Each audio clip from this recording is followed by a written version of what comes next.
Hola, ¿qué tal, amigas y amigos de Sumando Voces en Directo? Bienvenidos y bienvenidas a nuestro programa de todos los jueves. Como siempre, estamos transmitiendo por las redes sociales de Sumando Voces, las redes sociales de UNITAS. También estamos por la Radio Libre Expresión de la Asociación de Periodistas de La Paz, la Radio San Andrés de la UMSA y la Radio Salesiana de la Universidad Salesiana. Bueno, estamos llegando a la finalización del 2024 y lo estamos haciendo en modo electoral, porque se han realizado las elecciones judiciales hace poco, pero además se están conformando alianzas rumbo a las elecciones generales del 2025. Queremos dejar de lado un ratito estas elecciones generales y concentrarnos en las judiciales, porque creemos que amerita analizar estos resultados que se están dando en este momento en el Tribunal Supremo Electoral. Bueno, el presidente del Tribunal Electoral, don Óscar Hassenteufel, había dicho que en 3 días iban a terminar de contar los votos, pero ya vamos por el 4.º día y todavía no se concluye el cómputo. En realidad se ha terminado en 6 departamentos y falta el eje central. Cochabamba, Santa Cruz y La Paz siguen contando sus votos. Y una cosa que está saltando a la vista es que al parecer se está imponiendo el voto válido, a diferencia de los 2 anteriores procesos electorales de las judiciales, cuando se impuso el blanco y el nulo. En cambio, ahora hay una tendencia hacia el voto válido. Eso lo vamos a analizar con nuestros invitados de hoy, pero antes quiero pedirle a Jenny Escalante que nos presente el resumen de noticias de esta semana de nuestro portal sumandovoces.com.bo. ¿Qué tal, amigos y amigas de Sumando Voces? Antes de arrancar, quiero recordarles que este medio de comunicación se enmarca en 3 ejes fundamentales: desarrollo sostenible, democracia y derechos humanos. Ahora sí, arranquemos con el resumen informativo.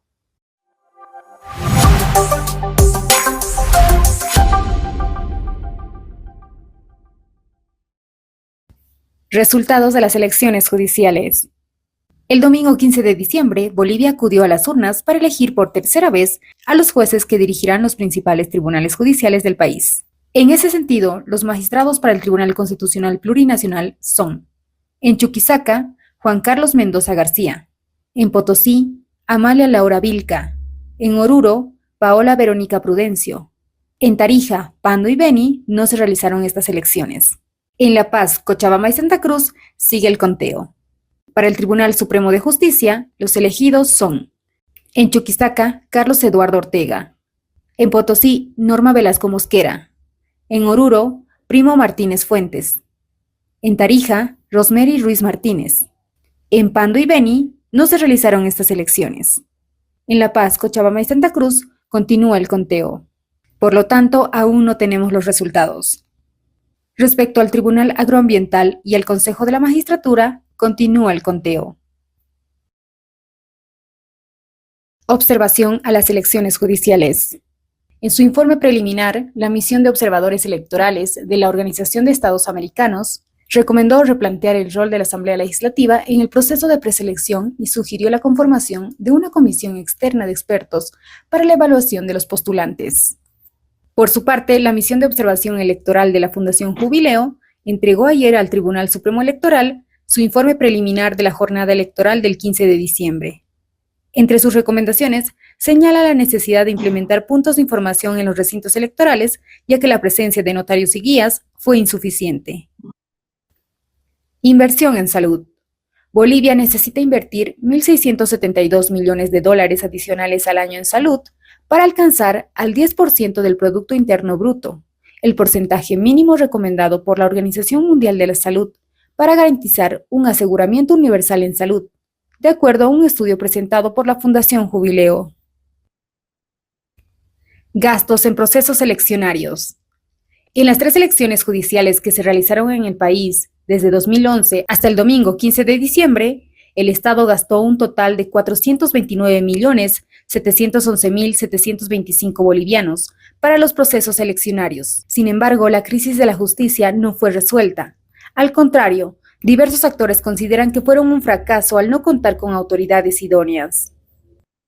Avance en las autonomías indígenas. Un paso crucial para las autonomías indígenas de Bolivia se concretó el 12 de diciembre, con la presentación formal del proyecto de ley de gestión pública para gobiernos autónomos indígena originario campesinos. Este hito, liderado por la CONAIOC, permitirá la consolidación de derechos y la autodeterminación de los pueblos indígenas del país. Hasta aquí con el resumen de noticias. No se olviden que pueden visitar nuestras redes sociales. En Facebook estamos como Sumando Voces Bolivia, en X como Sumando Voces Bo y en TikTok nos encuentran como sumando.voces.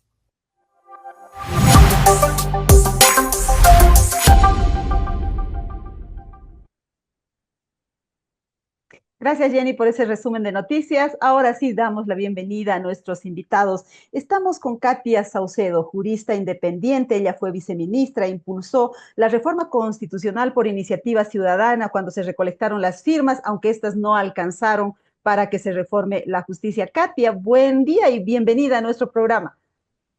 ¿Cómo está, Mary? Un saludo cordial a usted y también a Andrés, y esperamos poder contribuir en algo al debate sobre los resultados de estas elecciones esta mañana.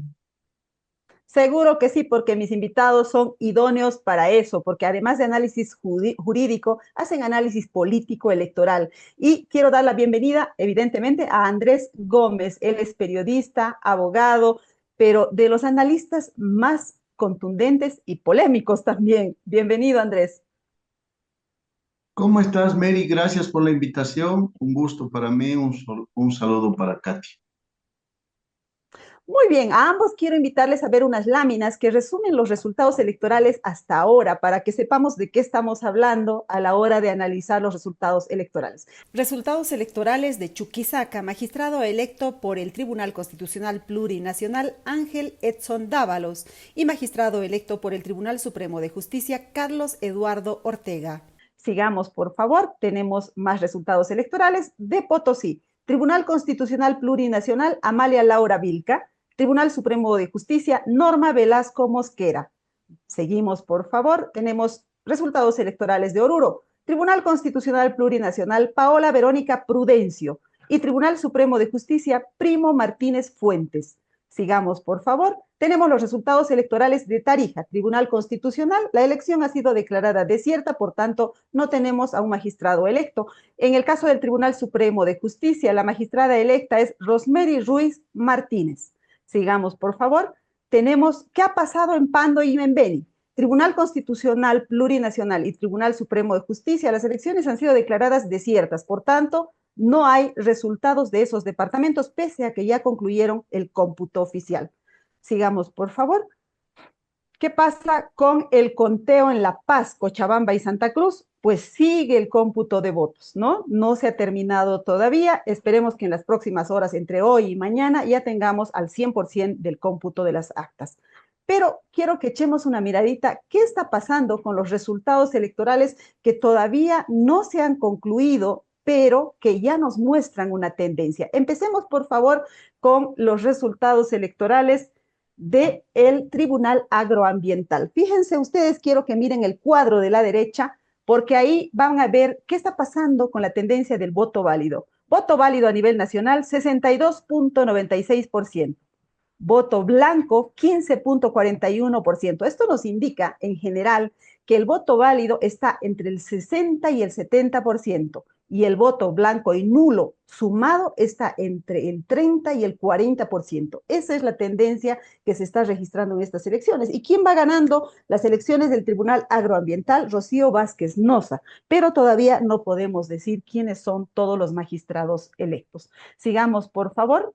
Vamos a ver qué pasa con el Consejo de la Magistratura. Fíjense, votos válidos 64.38% y votos blancos 16.47%. Igual se está imponiendo el voto válido. ¿Quién está ganando las elecciones del Consejo de la Magistratura a nivel nacional?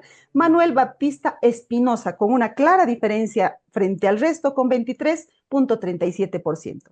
Y quiero que echemos una miradita solamente a lo que está pasando en La Paz. cómo está yendo el conteo de votos en La Paz. Veamos, por favor, la siguiente lámina que nos muestra ese conteo de votos. Fíjense ustedes, Tribunal Constitucional Plurinacional en La Paz está ganando Boris Wilson Arias con el 30.68% de los votos. Yo me animaría a decir que esta tendencia es casi irreversible, pero hay que esperar todavía los resultados finales. Y sigamos, por favor, veamos qué pasa con el TCJ en La Paz. Tribunal Supremo de Justicia en hombres está ganando Iván Ramiro Campero con el 40.87% y veamos qué pasa con el Tribunal Supremo de Justicia mujeres. Está ganando Fanny Coaquira. Veamos, por favor. Sí, es Fanny Coaquira Rodríguez con el 62.98%. Me animaría a decir que ella va a ser la magistrada del TCJ por el Departamento de La Paz, la magistrada titular, quiero decir. Hasta ahí los resultados electorales. No quiero mostrarles Santa Cruz, Cochabamba. Ustedes pueden ingresar a la página web y ver qué está pasando con cada uno de esos resultados. Y ahora sí quiero dar la palabra a nuestros invitados. Empiezo por Katia Saucedo. ¿Qué le parecen estos resultados? ¿Cuál es su primera impresión al respecto? A ver, quiero empezar por un tema vinculado al informe de la OEA. Fíjese usted que se decía en las noticias que nos acaban de brindar que la OEA habría observado y habría recomendado que debería cambiarse, modificarse el rol de la Asamblea Legislativa Plurinacional en el proceso de preselección.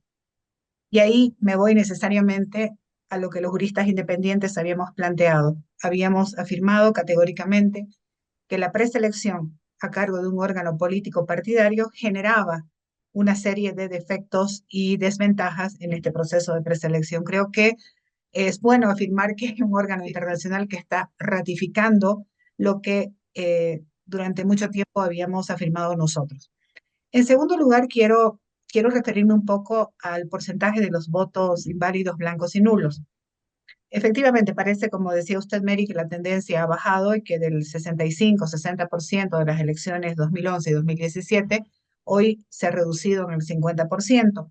Sí, parece que esa es la tendencia, aunque entiendo que aún faltan los departamentos más fuertes, ¿no? Con mayor cantidad de electorado. Sin embargo, creo que no es nada despreciable un 30%, casi un 40% eh, de votación de esta naturaleza que expresa un descontento ciudadano, probablemente no en los términos de las elecciones pasadas, pero que sí expresa un descontento de la ciudadanía.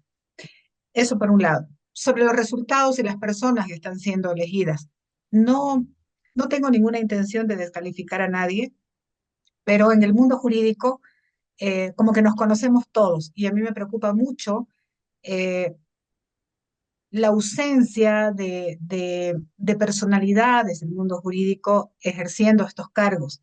Y me preocupa porque ya hemos tenido experiencia en este rubro estos años, ¿no es cierto?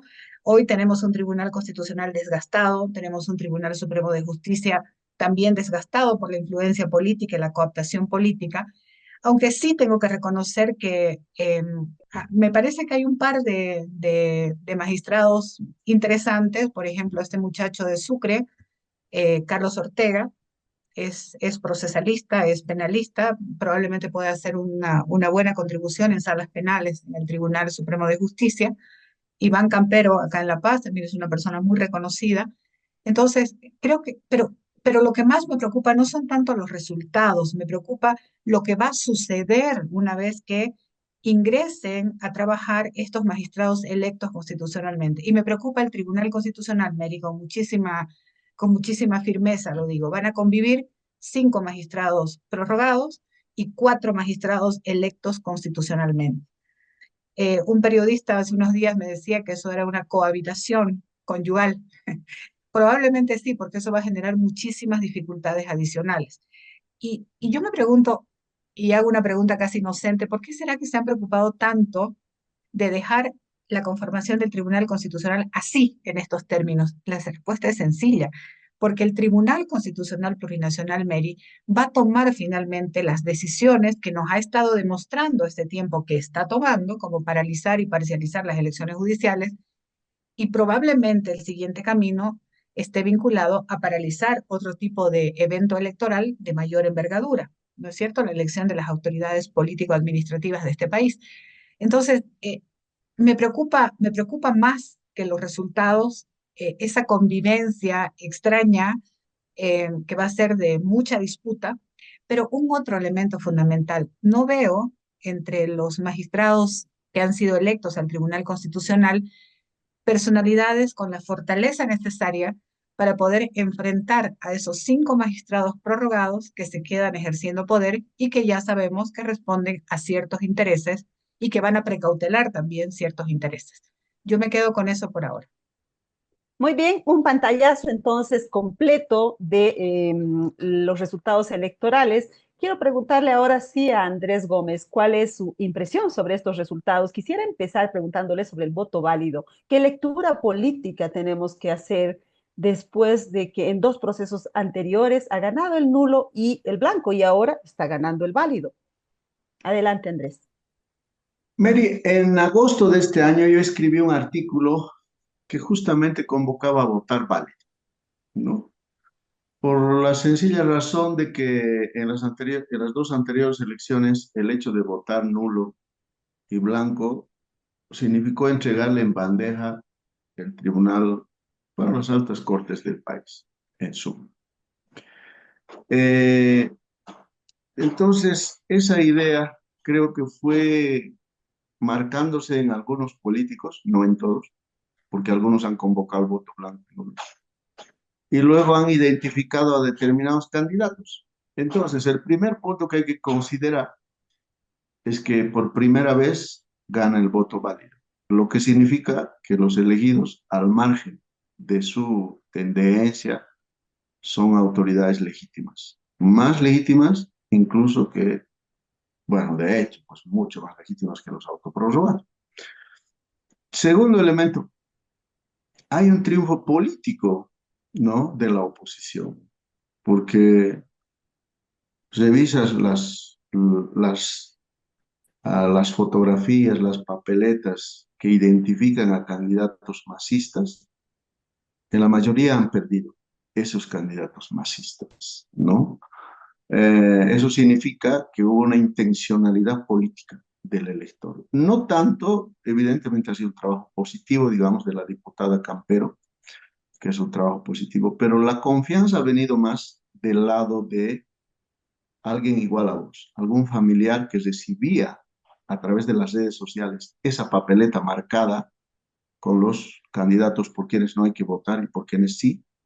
Entonces, ha compartido esa persona, mamá, papá, tío, amigo, con otro. Por ejemplo, a mí me han preguntado como unas 300 personas, sin mentir, 300 personas que me decían, ¿por quién hay que votar? Porque yo además había señalado que yo tenía candidatos para votar, que no iba a votar nada. Entonces empezaba a mandar nombres, ¿no? A algunas personas. Yo creo que eso ha sido un trabajo que ha, que ha resultado porque finalmente han perdido esos candidatos identificados como masistas, salvo en, en Potosí, porque ganó ahí la señora Amalia Birca, que según las informaciones que tengo es pareja de Petronilo Flores, que es un autoprorrogado, ¿no? Y que fue identificado como masista, ¿ya? En el resto de los departamentos hay, por ejemplo, ¿no? Rosemary Ruiz, que ganó en Tarija, Tribunal Supremo de Justicia. Ah, tengo entendido que tiene cierto vínculo familiar con Álvaro Ruiz, que es viceministro de Autonomías, pero en Tarija le tienen mucho respeto a esta señora, ¿no? Que consideran que es una profesional meritoria. Y estoy hablando de gente que no necesariamente tiene una tendencia política, sino gente que puede evaluar esa situación. Después, Samuel, otros nombres que aquí tengo, por ejemplo, de Oruro, Primo Martínez Fuentes. Primo Martínez Fuentes, que es Tribunal Supremo de Justicia, o que ganó. Tengo los antecedentes o, digamos, parte de su hoja de vida y él ha sido vocal del Tribunal Departamental de Justicia de Oruro y además ha sido ah, asistente del Tribunal Supremo de Justicia y durante... Aló, Andrés. Andrés, creo que te tengo congelado. Mientras Andrés vuelve, se retoma la conexión con él. Quiero ir con Katia Saucedo para preguntarle si... ahora sí, ya está Andrés de vuelta. Andrés, te has congelado un ratito, pero ya estás de vuelta. Adelante. Debe ser por el clima. Eh, Respecto a Paula Verónica Prudencio, que es la que ganó, se postuló al Tribunal Constitucional Plurinacional, ella es muy respetada en el ámbito académico en Oruro, porque los candidatos del MAS eran otras personas en Oruro, y esos candidatos del MAS han perdido, ¿no? Han perdido porque estas personas, al menos en la papeleta, no han sido identificadas como masistas. Respecto a Chuquisaca, aunque igual no han sido identificados como masistas Edson Dávalos, ¿no? Y Carlos Eduardo Ortega, pero hay algunas opiniones en Chuquisaca que conocen particularmente Sucre que estas personas no responden al racismo, posiblemente al evismo, lo que significa otra vez una derrota para el partido de gobierno. Y en Potosí, respecto a Norma Velasco, hechas las consultas, es una persona que trabajó con Wilfredo Chávez en el Ministerio de Gobierno. Sin embargo, le tiene un respeto a ella, ¿no? Y no es una persona que, según las opiniones, según la gente que consulté, tiene una identidad marcada con el MAS, ¿ya? Sí, Amalia Laura Vilca, que ganó su postulación al Tribunal Constitucional, tiene una identificación con el movimiento al socialismo. Y en Potosí consideran que ganó por la tendencia, por el voto que obtuvo en el norte de Potosí, ¿no? Porque creo que ella es de ese lugar. Entonces, esto nos está demostrando que la tendencia o el voto de enojo contra el movimiento al socialismo ha funcionado, al menos en esta elección en parte. De aquí hacia adelante, bueno, habrá que analizar en los términos que ya había empezado Katia. Muy bien, ahora la pregunta obvia es, después de tener estos resultados preliminares, en algunos casos finales, si es que es posible pensar o tener esperanza respecto a una reforma en la justicia boliviana con estos nuevos magistrados. Lo ideal sería que no estén pues identificados con ningún partido, pero la justicia sea politizado a tal nivel que fue la oposición la que tuvo que distribuir planchas para que se los conozca. Planchas eran planchas a la inversa, porque mostraba quiénes son los azules, ¿no? En las planchas que distribuía la oposición. Katia Saucedo, ¿usted cree que hay esperanzas de una reforma constitucional tomando en cuenta los perfiles que nos acaba de describir Andrés? Mire, primero que en este país, desde hace muchísimos años, la reforma judicial no proviene del órgano judicial, proviene normalmente del órgano ejecutivo y con algunas pautas de pactos, de conversaciones con el resto de las fuerzas políticas. Es decir, tengamos lo que tengamos en el sistema judicial, mientras no haya una voluntad política de los partidos políticos, no creo que haya posibilidad de ninguna reforma judicial de la envergadura que se planteó antes. Porque, a ver, cuál sería el contenido de esta reforma judicial que usted menciona? Seguramente discutir y debatir si este instrumento de votación popular es el método más adecuado para elegir a las altas cortes. Ese va a ser un elemento imprescindible. El otro tema a discutir va a ser, ¿mantenemos a la Asamblea Legislativa como el órgano preseleccionador o le damos la competencia a un órgano constitucional autónomo creado para este efecto? Ese va a ser el segundo tema, fíjese cuán grueso. Y seguramente tercero van a venir ciertos otros temas como los requisitos, la edad de los postulantes, etcétera, etcétera, etcétera. ¿No es cierto? Pero creo que los gruesos son estos dos inicialmente. Yo no creo que, yo creo que van a haber muchísimas más disputas al interior de los órganos que no van a permitir dedicarse a la reforma judicial. Y yo ya le doy dos temas de disputa y discusión para el inicio de enero 2025, cuando ingresen a asumir sus funciones los magistrados electos constitucionalmente. El primero va a ser esa coexistencia entre los magistrados prorrogados del Tribunal Constitucional y los electos constitucionalmente. Va a ser la primera, la primera, la primera medición de fuerza. Vamos a ver quién va a ser elegido o elegida presidente o presidenta del Tribunal Constitucional Plurinacional. Ahí vamos a ver la fuerza. Si los prorrogados o los electos constitucionalmente. Desde mi perspectiva, yo creo que la pulseta se va a inclinar a favor de los prorrogados. A mí no me da ninguna tranquilidad que los magistrados puedan responder a la oposición o al MAS, porque de hecho, si bien, claro, hay clarísimas diferencias entre la oposición y el MAS, y tenemos 20 años de cooptación del órgano judicial por el MAS, desde mi perspectiva, el estado ideal pues, es que los magistrados no respondan a ninguna línea política. Ese es un magistrado independiente. Si responde a un lado o al otro es igualmente peligroso, porque está vinculado a una fuerza política y los políticos en nuestro país tienen la costumbre de pasarse de un lado al otro de manera muy suelta, muy poco justificada, etcétera. Entonces, no me da gran tranquilidad. Sí reconozco que es mucho mejor tener magistrados que no respondan al sector masista gubernamental, no porque no me guste o me disguste el MAS, no por eso, sino porque de hecho el MAS está en función de gobierno y el rol del órgano judicial, en especial del Tribunal Constitucional, es ponerle límites al ejercicio del poder público.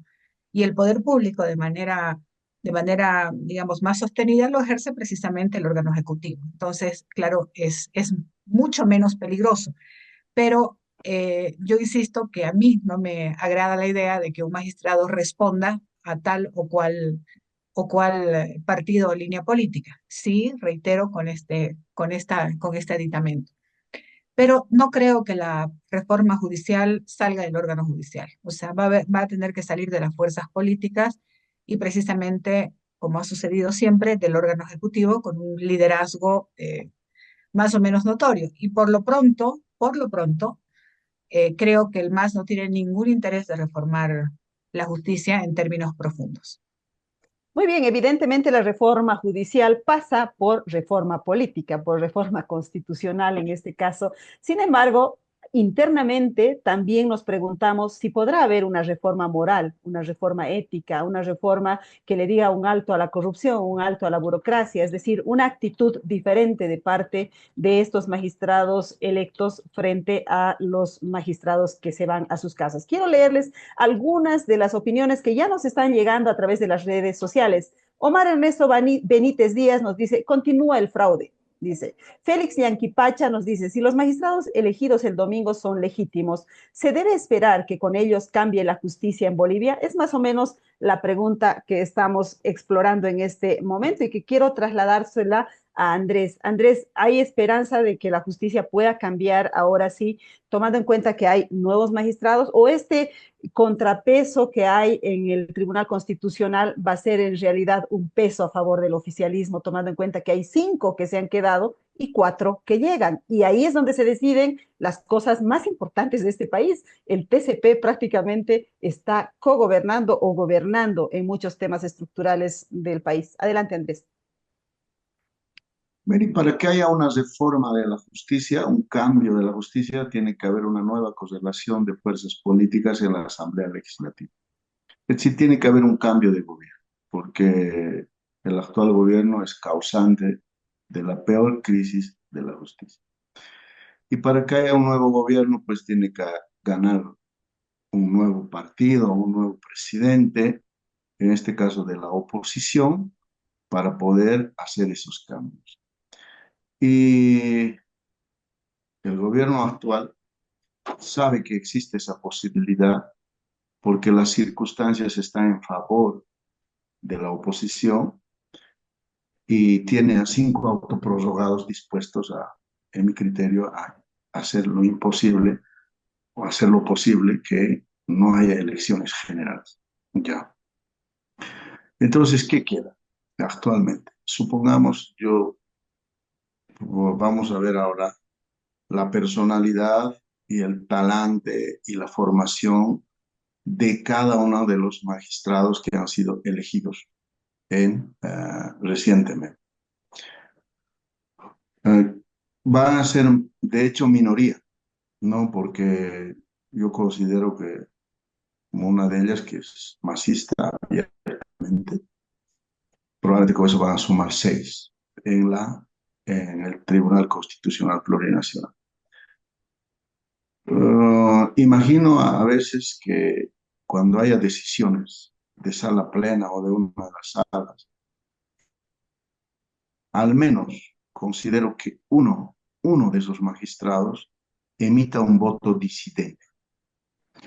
Entonces, lo que en realidad se acata no es la decisión de una persona que en un determinado momento es magistrado del Tribunal Constitucional. Lo que se acata es la racionalidad o el fundamento en las decisiones. Porque de otro modo, si nosotros vamos a acatar todo lo que digan estas personas, mañana nos van a hacer bailar de cabeza o van a anular o van a reponer la pena de muerte, por decirte, y como lo ha dicho el Tribunal Constitucional, pues hay que acatar. No, tenemos que acatar la racionalidad, el fundamento de esas decisiones. Entonces, ahí yo creo que va a ser una pelea, depende de la personalidad de estas personas, con capacidad como para contrastar esas decisiones, dejarles en ridículo, demostrarles que su razonamiento no es correcto. Ya, eso va a ser un gran triunfo. No sé si lo harán, porque tengo mucho, no sé si resistirán también la presión de un gobierno que no es democrático, ¿no? Son amenazas de juicios, ¿no? O se meten, se involucran con la familia.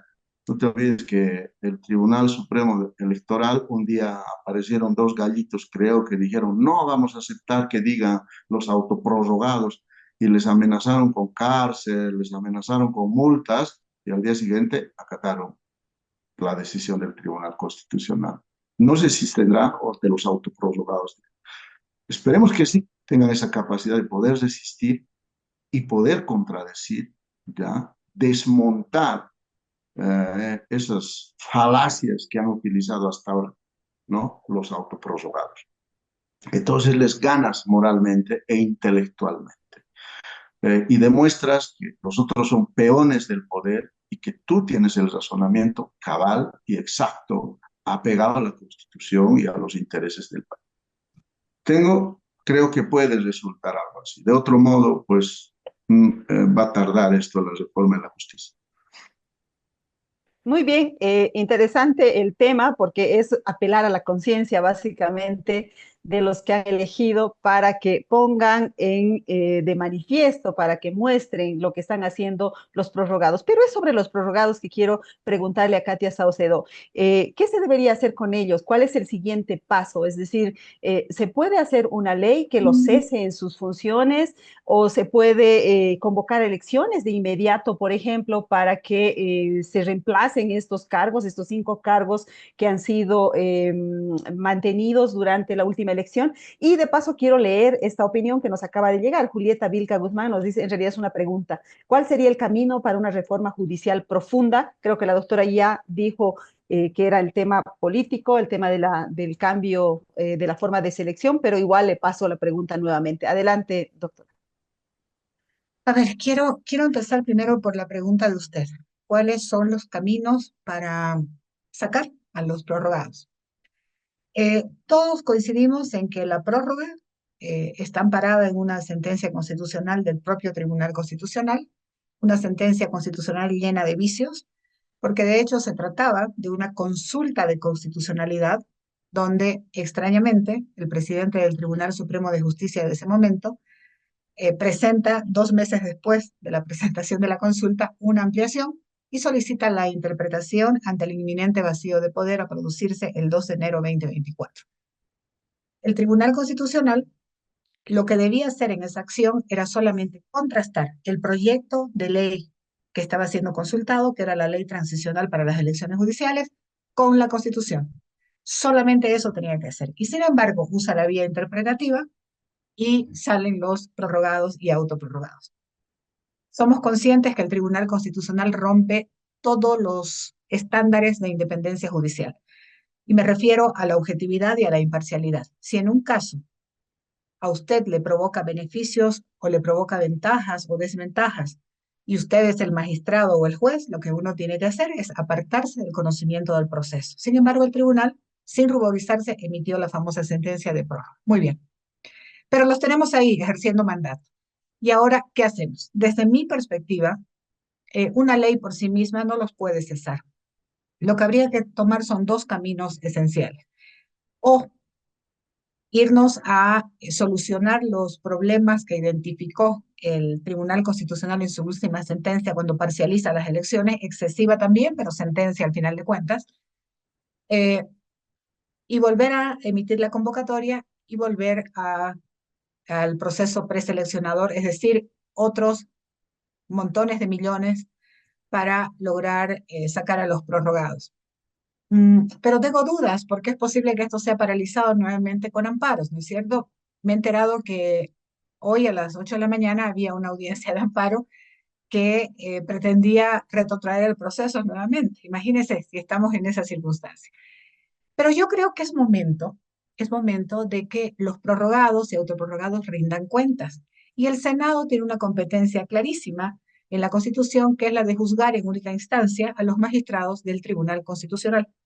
Entonces, los magistrados del Tribunal Constitucional están ejerciendo jurisdicción sin competencia, es decir, han extralimitado el periodo constitucional de su mandato y la Constitución no prevé ninguna excepcionalidad para que un mandato de esta naturaleza se prorrogue. Por tanto, eso se llama usurpación de funciones y la usurpación de funciones es delito en este país. Entonces, es momento de iniciar una proposición acusatoria, es momento de iniciarles un proceso penal y de sentarlos en el banquillo de los acusados para que respondan por sus actos. Y de este modo se los pueda excluir e inhabilitar de la función que ellos mismos se han autodeterminado.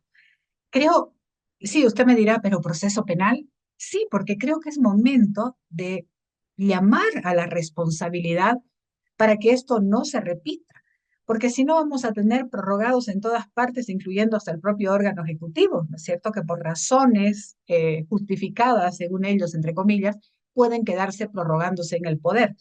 Entonces, me parece que esa es una vía de salida. Yo no sé si por la distribución política en el Senado eso podrá ser realmente posible, pero de hecho creo que debería por lo menos intentarse, porque es momento de que asuman sus responsabilidades. Y en cuanto a la reforma judicial, como dije yo, hay varios elementos que hay que tocar. Uno, la competencia preseleccionadora de la Asamblea Legislativa, que desde mi perspectiva hay que eliminarla. Segundo, la creación de un órgano competente autónomo para hacer esta preselección, no solamente en el caso de los magistrados, sino también de repente incluir otros órganos, se me ocurre Defensor del Pueblo, Fiscal General del Estado, y de una vez discutir abiertamente con la sociedad civil si la votación popular, es la herramienta adecuada para continuar eligiendo magistrados. El único problema, Mary, es que si se decidiera eliminar la votación popular para la elección de los magistrados, es posible que sea necesario no una reforma parcial, sino un llamamiento a Asamblea Constituyente debido a que se estaría retrotrayendo en un derecho reconocido y ya ejercido en 3 ocasiones por la población. Entonces, es un escenario difícil, es un escenario complicado, pero la pregunta es, ¿vamos a ir otra vez 6 años después a una cuarta elección con estos gravísimos defectos que tiene el actual diseño? Creo que tenemos el tiempo necesario para poder abordar un proceso de reforma parcial serio que nos permita definir, ya tenemos la experiencia, ya sabemos cómo funciona, sabemos los defectos, sabemos lo que está sucediendo, para poder llegar a una decisión que pueda mejorar realmente el ejercicio de la justicia. Entonces, la opinión técnica jurídica de Katia Saucedo es que los magistrados prorrogados deberían ser enjuiciados penalmente, aunque evidentemente eso está en manos de la Asamblea Legislativa y habrá que ver cómo se maneja esa correlación de fuerzas preelectoral en momentos en que se están además haciendo alianzas rumbo al 2025. En fin, hay varios factores que confluyen en este análisis. Pero ella ha dicho algo que me parece interesante. Dijo, estos magistrados también podrían prorrogar incluso autoridades del órgano ejecutivo. Sí, podrían prorrogar, por ejemplo, al presidente Luis Arce, al vicepresidente David Choquehuanca, es decir, ¿podría este Tribunal Constitucional que sigue dominado por los magistrados prorrogados postergar las elecciones, por ejemplo? Adelante, Katy. Sí, podrían hacerlo. Porque mire cuál ha sido el camino de la famosa prórroga de autoridades. Uno de los anteriores tribunales constitucionales, si mal no recuerdo, Carlos Mesa designa interinatos en algunos cargos administrativos de alto nivel. Se presenta una acción constitucional y el Tribunal Constitucional expresa y dice, ok, ante la imposibilidad de llenar los cargos y ante la necesidad de que estén ejercidos por alguna persona, se autoriza, se autoriza que el interinato se realice por 90 días como plazo máximo, al cabo de los cuales cesarán en su mandato. Esa fue la sentencia base, que parecía racional, 90 días como plazo máximo, eran autoridades administrativas no jurisdiccionales, no definían derechos, y luego viene esta otra sentencia donde la marcada diferencia, porque también mencionó varias veces a esta sentencia anterior, la marcada diferencia era que se trataba de autoridades jurisdiccionales con un mandato establecido en la Constitución. No estábamos hablando de un decreto supremo, de un decreto presidencial, de una resolución, estábamos hablando de la Constitución. Pero además, el Tribunal Constitucional no le pone plazo. El Tribunal Constitucional dice se prorroga y se autoprorroga en tanto y en cuanto los nuevos magistrados no sean electos y posesionados. Es decir, 2035 no importaba. Entonces uno ve la marcada diferencia entre esa primera sentencia que parecía más o menos racional, yo no la justifiqué del todo, pero de hecho parecía racional, con esta otra que dejaba la puerta abierta, ¿no es cierto? Ahora dígame usted, ¿le parece que sería muy grande el paso entre esta prórroga de autoridades jurisdiccionales con una eventual prórroga de las máximas autoridades político-administrativas del país? Hay un solo pasito. Y me suena todavía mucho más dudoso el que se haya esforzado tanto el gobierno en dejar el Tribunal Constitucional con 5 magistrados. ¿Por qué no dejó los 5 magistrados en el Tribunal Supremo, en el agroambiental, en el Consejo de la Magistratura? ¿Por qué el Tribunal Constitucional? Lo que usted dijo, porque es ahí donde se va a decidir todo esto. Es ahí donde se ha decidido si Evo Morales es o no candidato. Es ahí donde se ha decidido la prórroga y es ahí donde se va a decidir una eventual prórroga del presidente Arce. Muy importante lo que nos acaba de decir respecto a que el Tribunal Constitucional, que todavía va a estar controlado por los prorrogados, podría tomar algunas decisiones políticas muy fuertes, ¿no? Como prorrogar el mandato de las autoridades actuales del órgano ejecutivo. Estamos hablando del presidente, el vicepresidente, no sé, pues quién sabe de la Asamblea Legislativa también, ¿no? No sabemos, porque evidentemente cuando se está al margen de la ley, cualquier cosa puede pasar. A Katia Saucedo quiero preguntarle también sobre el desempeño del Tribunal Supremo Electoral. ¿Será que los bolivianos ya podemos volver a confiar en el Tribunal Supremo Electoral? ¿Cómo ha sido su desempeño desde su punto de vista? ¿Se puede ir tal como están las cosas a una elección nacional con tranquilidad? Miren, Mary, yo tengo varias razones para no estar tan tranquila. La primera razón viene de aquella denuncia que hizo la ex vocal Rosario Baptista cuando habló de un software paralelo y que nunca se aclaró, ¿no es cierto? Es cierto que tampoco lo llegó ella a comprobar, pero tampoco se aclaró de manera fehaciente, de manera seria frente a la ciudadanía que había recibido semejante denuncia. El otro tema es el padrón electoral, que entiendo que no ha sido saneado todavía, es decir, seguimos con los muertos que votaron desde otra vieja elección. Entonces, eso me da una sensación de desconfianza muy grande, pero también tengo mucha desconfianza porque he visto una actitud del presidente Acentoifer un poco itinerante, como que gira de timón, ¿no?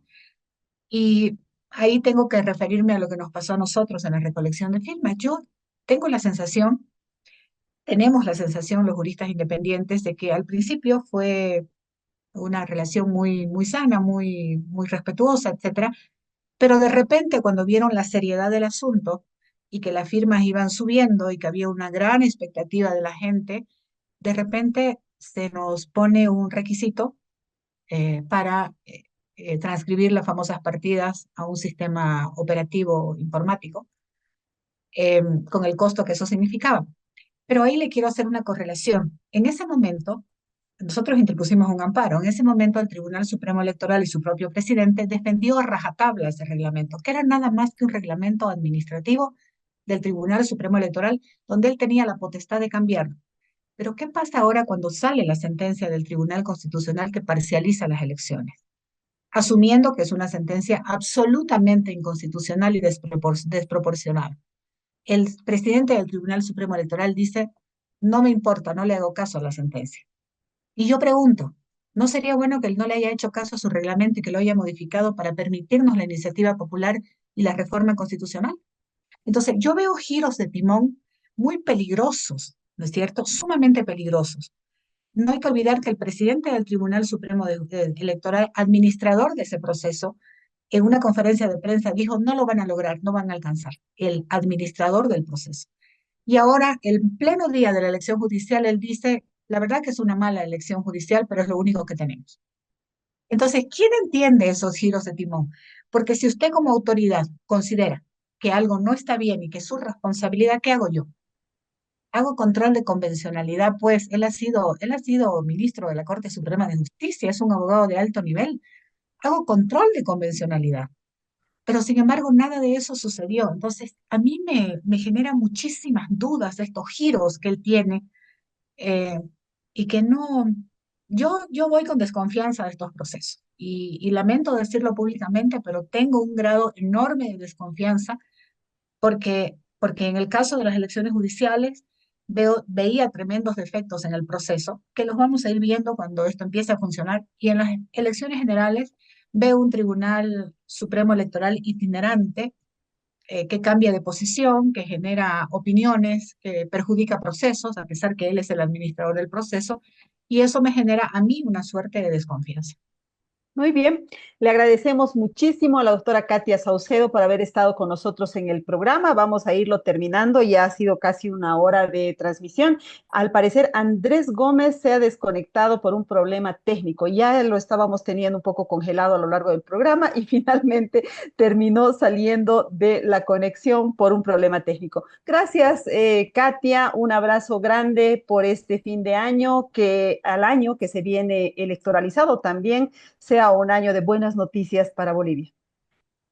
A usted, Mary, a usted por tenerme presente acá y Andrés, un saludo cordial. Siempre es un aprendizaje compartir espacios con él.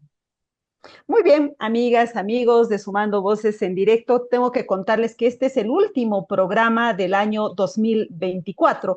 Vamos a entrar en un breve receso y vamos a volver con un nuevo programa el 9 de enero para seguir analizando los temas de fondo con los especialistas, los mejores especialistas del país, además de presentándoles datos, estudios y todo con los lentes y el enfoque de la sociedad civil. Quiero compartir con ustedes una tarjeta que tenemos elaborada para darles nuestro abrazo de fin de año, para que ustedes nos tengan presentes. Dice, feliz Navidad y próspero año nuevo. Se va un año informativamente intenso en la defensa de derechos y valores democráticos. Desde Sumando Voces, te felicitamos por este logro colectivo y deseamos que el 2025 esté lleno de realizaciones para la sociedad civil. Firma Sumando Voces. Muchísimas gracias, amigas y amigos, por habernos seguido durante todo este año. Ha sido un año muy fructífero para este programa. Estamos como parte ya de la red Herbol. Me olvidé de decir al principio que transmitimos también por sus redes sociales y quiero mandarles un abrazo fuerte e invitarles a seguirnos en nuestras redes sociales. Estamos en Facebook en Sumando Voces Bolivia.